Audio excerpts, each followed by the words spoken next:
All right, so now we begin our lecture on magnetism. So we've been talking about electric effects, now we're moving on to magnetic effects, and it turns out it's not as mysterious as it kind of seems from the outside, magnetism. So we're going to break it down and talk about that today.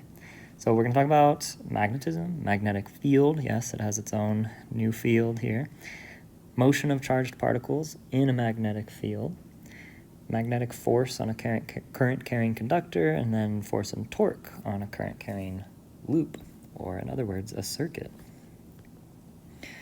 All right, so evidence of magnetism was actually observed a long time ago, as with some of these things. You know, they find it a long time ago, and then it took a long time to figure out what it was. So at least 2,500 years ago in the city of Magnesia, and I did not know that that is where the name comes from until I made this lecture. And it turns out they found pieces of iron that exerted forces on each other and which tended to line themselves up in a north-south direction when floated in water, like, you know, the needle of a compass does. And that's just so cool to me to imagine 2,500 years ago, the technology of that time. And then, you know, word would spread that in this city of Magnesia, we have magic rocks, you know. Be pretty cool.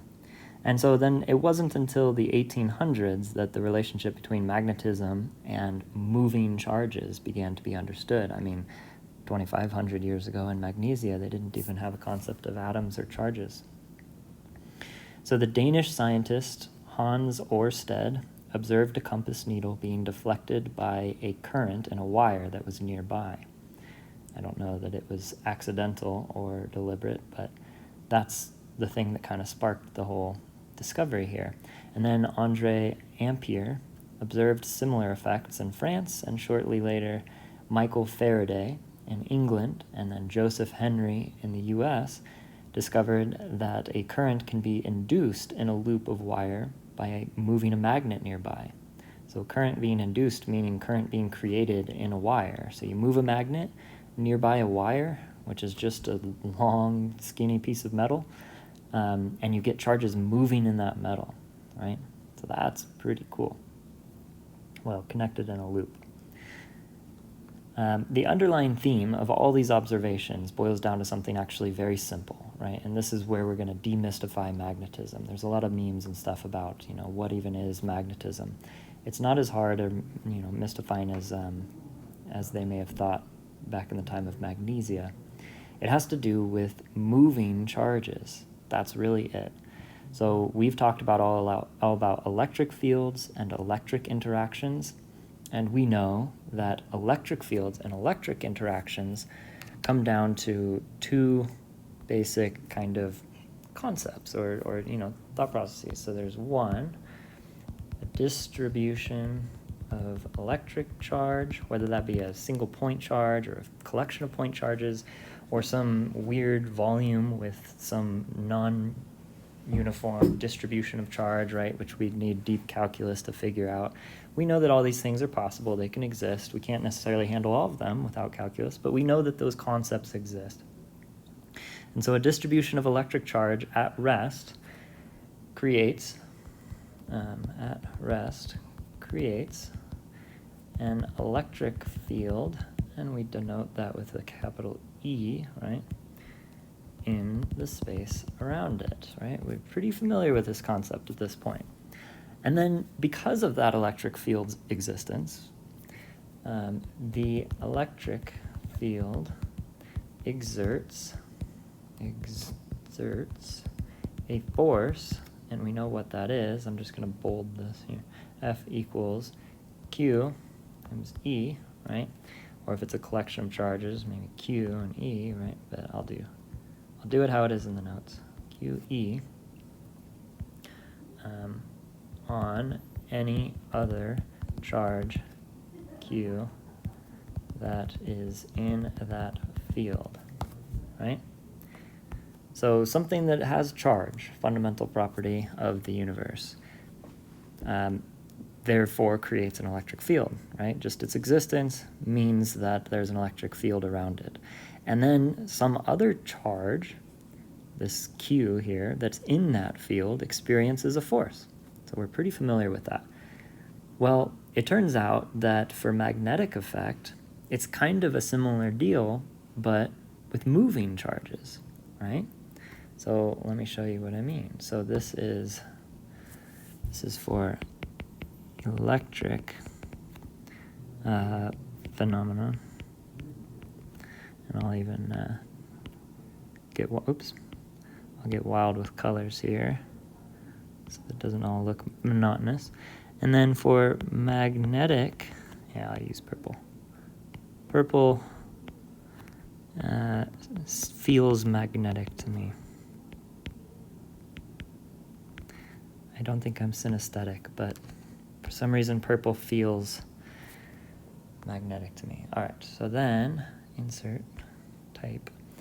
For magnetic phenomena, it's the same thing, but with moving charges. So the first step is that a moving, I'm going to do that in bold and italics, moving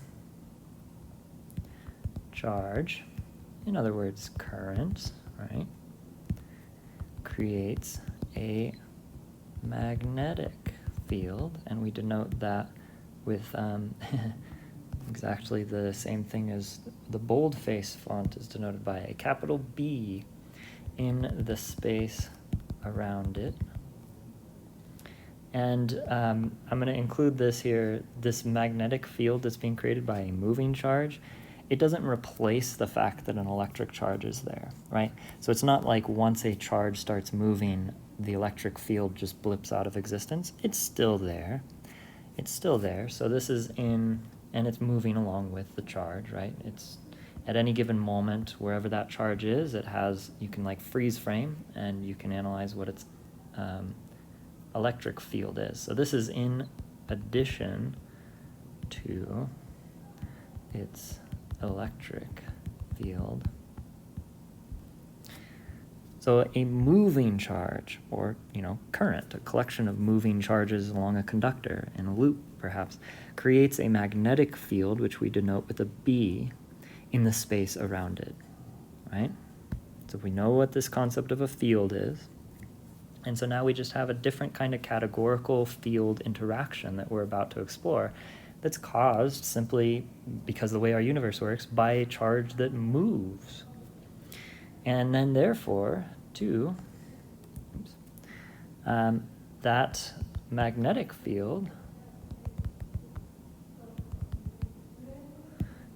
exerts a force, and I'm not going to list it here, but it's some force F, and we'll talk about what that is exactly, on any other moving charge or current, right?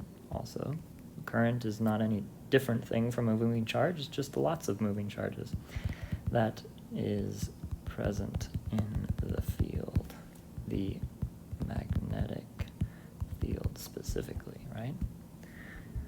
So that's really the difference. That's the difference. So if you're like me and you like to logically kind of sort things in your brain, you don't want to just memorize and stack things on top of each other in a big heap, but you like to have kind of this landscape of what's going on, this is a good way to categorize. An electric field is created by any charge, and at rest, but also when it moves, it still creates an electric field. But as soon as that charge begins to move and travel through space, then it also produces this magnetic field. This new field is suddenly now present in the space around it when it moves, and we call that a magnetic field, simply because of the town of Magnesia, or the city. And then because this moving field is present, then any other moving charge that is in the space of that magnetic field is affected in some way by a force that we're going to explore. All right, hopefully that sorts it out for you so that we can, we've paved the way, we've cleared the field in front of us to walk forward into this magnetic direction. So that being said, I'm going to split this lecture into two parts, just like I did the electric one. And this lecture will focus on number 2. We'll kind of do this in reverse order. So we're going to focus on the force F on moving charges through a magnetic field. And we're just going to not yet care about exactly the physics of what causes a magnetic field and all the details of the field creation itself that is kind of listed in this number 1 thing here, right? So we're going to start with number 2 in this lecture. All right, and the next lecture we'll talk about moving charge creates a magnetic field in the first place, blah, blah, blah, what's a bar magnet, what's a fridge magnet, permanent magnet, all these kinds of things that you're probably very curious about. Because just like electric stuff, magnetic things are all around us, and if you're like the average person, if you're like how I am, before learning all this stuff, it just seems like kind of odd magic, you know, that sometimes is utilized around us.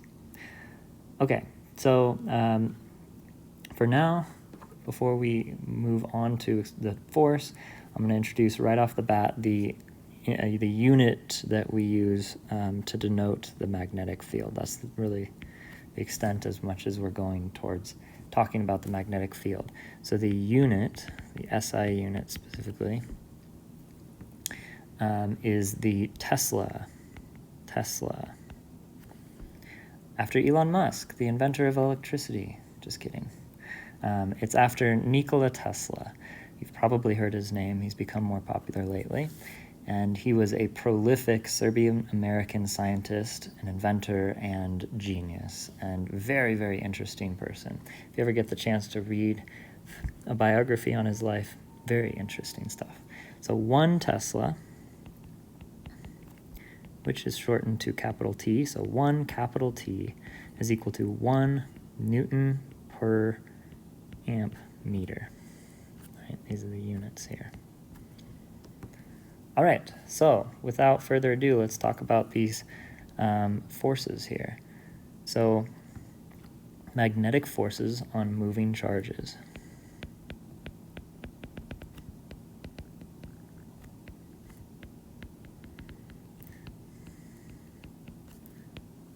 Magnetic forces on moving charges. We have electric force, which we've referred to as the electrostatic force, or Coulomb's law.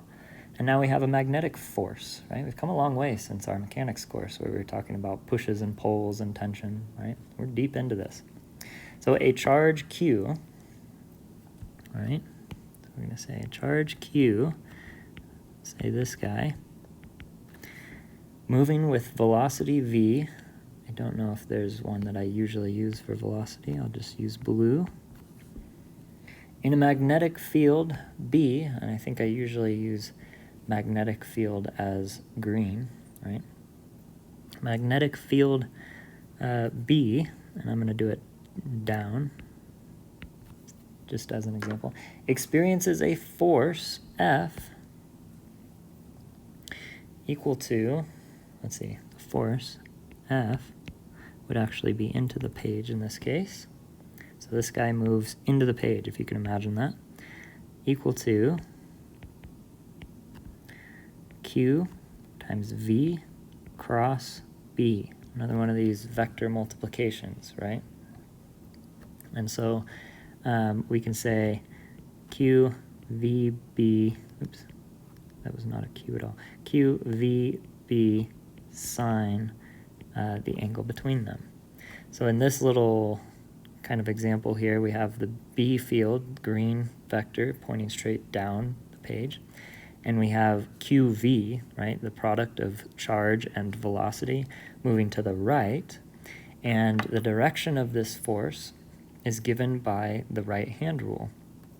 And in this case, the angle between them, at least what I attempted, would be 90 degrees, right? 90 degrees, the angle between those two vectors. And so in that case, oops, you get the full blast magnitude of this force. They are aligned as much as ideal to get the largest force given that magnitude of velocity and magnetic field and charge. So that would be 1 in that case, right? Sine of 90 is 1. Sine of 0 is 0, right? And so this cross product, one last time, is the amount that vectors are orthogonal to each other or perpendicular to each other. If they are completely perpendicular to each other, then this whole cross product, whatever the two vectors are in any case, right, that's just the mathematics, that's maximized, right? And then the other one was the dot product, and that's the opposite. That's the amount that two vectors are in line with each other. So I want you to be familiar with this kind of language because it helps a lot when talking about physics. And so this is another cross product example. So in order for the force to be maximized, we want V to be moving orthogonally to B, which is kind of weird, right? But that's how it works. And then the same thing with torque. Back in your mechanics course, obviously we're going to talk about torque later, right? But I'm not introducing something new here. Torque in your mechanics course was R cross F. Maybe it wasn't presented to you that way. Maybe it was presented to you without the cross product, R, F, sine, and the angle between them. But those are the same thing, right? So the direction of the torque is given by the right-hand rule. So you point your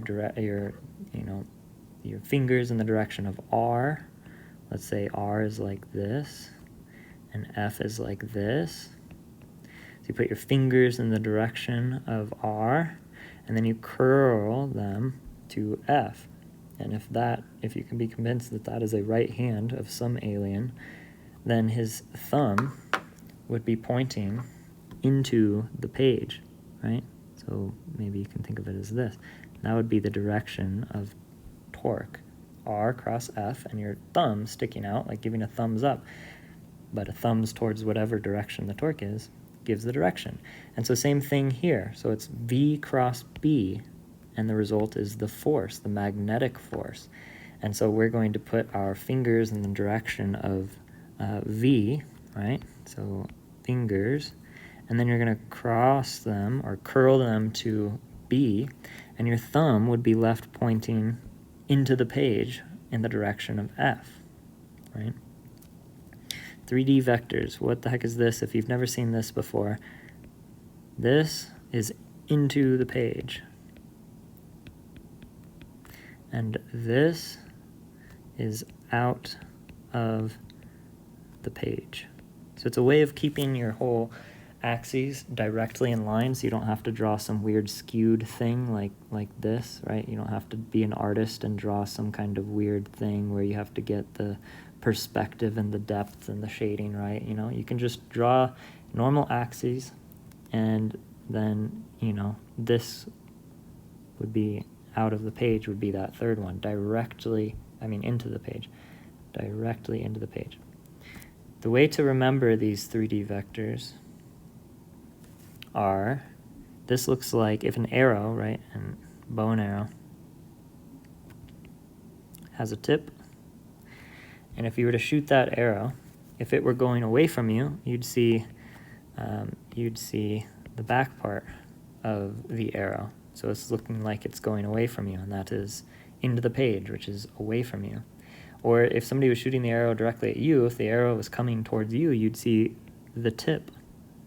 And so out of the page, which is coming at you, is a circle with a dot, which kind of looks like the tip of the arrow, right? That's how we recognize that. Okay, so that was a big diversion, but I just wanted to make sure we were all on the same page and understood everything about this when I just write down something like this, right? Cross product type force, what's going on. So let me catch up to the appropriate place in my notes here.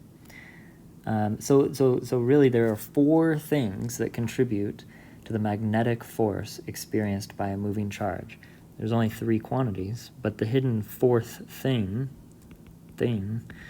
is the direction that V and B are in relation to each other. And it's more obvious when you look at this. There's 1, there's 2, there's 3, and there's 4, right? The angle between V and B, direction of V and B relative to each other. So there's 4 things. Magnitude of charge, the speed that it's traveling, the strength of the magnetic field, and the direction of travel in relation to the magnetic field at that point. So you can also, interestingly, have multiple forces being acting on this thing, right? So if a charge is in both a magnetic field as well as an electric field, right, which makes sense that it would almost always be the case because something is giving off an electric field as it travels, right?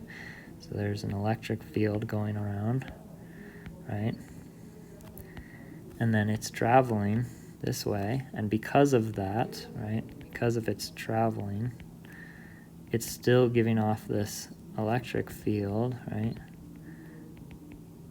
This is E, but it's now also giving off a magnetic field, and we're going to talk about it. And so if you have something that is subjected to both the electrostatic force and magnetic force, then you have F is equal to Q E plus V cross B.